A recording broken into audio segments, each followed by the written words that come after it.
Cricket. Many of us like cricket. We see direct telecast of cricket matches on television. Do you know the rules of this game?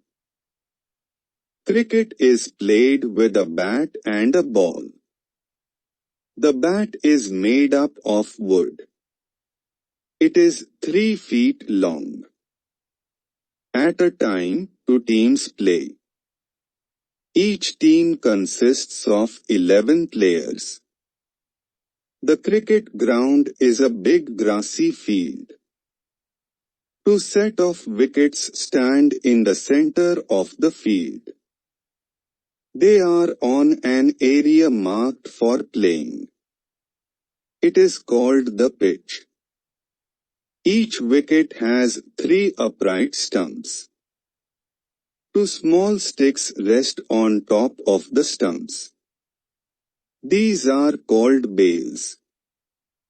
The batsman stands in front of one wicket with a bat. The bowler is at the other wicket. The batsman and the bowler are of opposite teams. The other players of the bowler's team are spread in the field and do fielding. Fielding is the activity of catching and returning ball. The players who do fielding activity are called fielders. The game begins.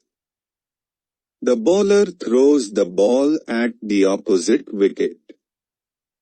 The batsman tries to hit the ball and scores the runs. To score a run, the batsman hits the ball and runs to the other wicket. If the ball is hit hard, the batsman can score more than 1 run.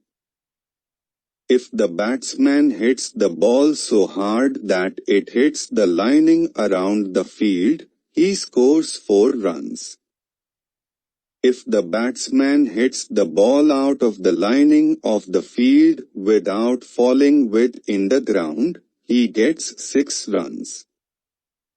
On the contrary, if the ball hits the wicket, the batsman is out. If the batsman hits the ball and a fielder catches it, then again the batsman is out. Once the number of overs are played or all the batsmen are out, half of the game is over. Then the second team does the batting, and the first team does the fielding. The team that makes the highest number of runs wins the match. 2 umpires ensure that the rules are followed and nobody cheats. The umpires do not belong to either of the teams.